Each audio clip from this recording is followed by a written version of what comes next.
Manchester United 4, Real Betis 1. I'm joined by Andy Tate. A massive reaction to that game on Sunday. Give me your thoughts on that game. You sure about that? Yeah, great result. 4-1. Perfect response. All the haters. Why is that the same side from Sunday? Why is it? Why is Bruno captain? That's that. It's all that. To the haters, I don't care. Great response. Perfect response.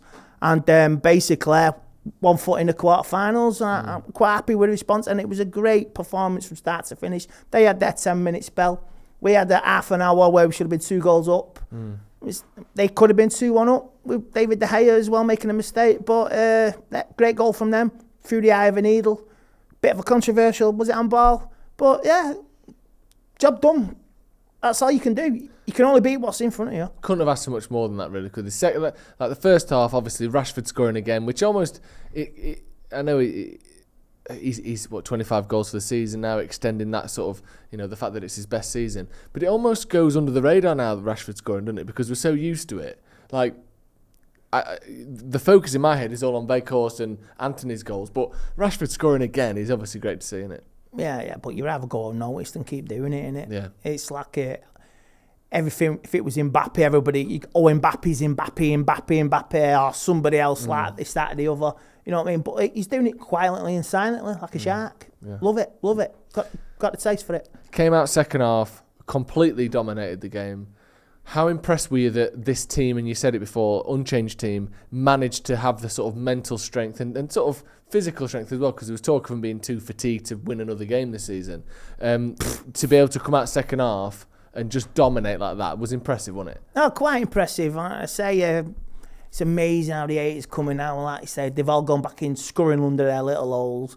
And you'll get the 1 or 2 little things coming out for the second half. Brilliant response and that. Great goal from Anthony. Great goal. Should have scored more. Yeah. Bruno, fantastic header. Should have been sent off. Yeah, jog on. No. Absolutely. Was that a red card for you just quickly? No, it's not a red card. And you get the haters now. You get the still shots. Talk Sport will have a field day tomorrow. Gabriel Bonla tosser. You know what I mean? So, all right, he should have been sent off. I don't think he should have been on, But, great response. And I'm just happy, mate. What happened? Yeah. Well, I say, it's amazing when you're champing at the bit, you want to get to the next game. Rashford said it as well. So, you say the hatred's gone now. It's all the demons have gone back into below the table, into the floorboards. And you say, we can definitely finish the season on a high. Yeah. Potential FA Cup quarter-final on the horizon as well. Yeah. Last 16 of the last 8 of the Europa League. FA could even get an FA Cup semi-final. Get 3 points Sunday as well. You can maybe rest it a bit next week as well. Look, each game is one at a time, but we're looking so good. I'm happy. That was a perfect response. I think that the best thing that we could do, and obviously the league form will kind of dictate this a bit more, but is if we can end this season and go, all that 7-0 was a loss.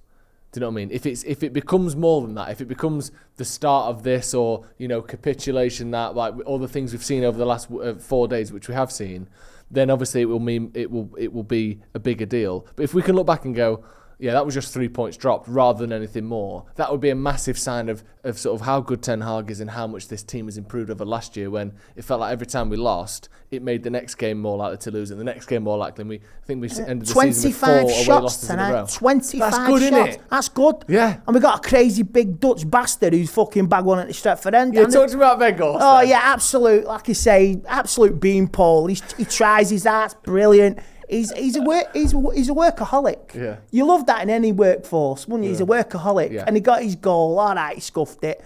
He scored one after 3 minutes and it was offside. But he say, come off your body, you scoff it. It comes off your elbow, your arm, so what? Yeah. Comes off your backside. It's in there. And he's good, and the celebration was lovely. Yeah. That celebration was like if I'd scored at Old Trafford. I love seeing that. Like, it was you could see not just the relief, but the joy in his face, and whether it may be crying, you could see everybody, screaming, even the Old Trafford security guards were laughing. Yeah. He loves it, big security blow like that. He's laughing. It's a beautiful moment for him, so enjoy it. Yeah. And he could still play a part next season. Sign him up. Because if we get 3 trophies, finish third, maybe even second, sign him up. Yeah. useful asset in the armoury, like a Ji-Sung Park. Yeah, he has got a bit of that. I think Park is obviously an interesting one because he was a midfielder and a different type of player, but that energy, that sort of never-ending work rate that Weghorst brings, and obviously the passion as well, and passion's an overused word, but I can't think of a better word to describe that sort of outpour that we saw after he scored. I think he's the sort of player that you can't help but love, and it's not just like a sympathy vote. It's not just someone who plays because, oh, go on then. I think we look better when he plays. I think it makes the team more likely to win games. Do you think he's got that quality to him? Do you think he's got enough, or do you think it's, almost like, well, we'll stick him in because no one else is about? No, he's useful. Yeah. He's useful. A useful transfer, a useful loan. And what are you going to pay? Are Burnley going to demand 50 million? I don't think so. You get 8 million bargain. Yeah. Not very rarely you get bargains now, apart from Casemiro. Yeah. You know what I mean? Snip. Yeah. But you get it, and it's useful assets. Like I say, I'm looking forward to Sunday now. We have to respond in the league as well. On Sunday, we've got Southampton fighting for their lives. So maybe a change or two. But yeah, looking good. Perfect response tonight. And we move on to Sunday. Who knows what happens with the weekend's fixtures? I'll laugh my socks off if Bournemouth do Liverpool. That'd be great, wouldn't it? That'd be great. 7-0. Yeah, 7-0 or 1-0. So that's Liverpool in a nutshell. Jamie Carragher with his Coke Zero medal. You know what I mean? Yeah. So right. I love it. Thank you, Andy. Also, one more thing. Of course. Mr. Richard Arnold, I've emailed you regarding my family circumstances with my dad. If it's possible, please reply. Yeah, thank you. Cheers, Andy, for coming on. Manchester United 4, Real Betis 1. 1 foot in the quarter-final. Like I said, Southampton on the horizon. Got to show some fight back there, but that was a lot of fight today, wasn't it? And a really good there's another trophy coming out too. You know there is. You exciting, know it, bro. Exciting stuff. Thank you for joining us. Hit subscribe if you haven't already. Make sure you check out Andy on social media as well, and we'll see you in a bit.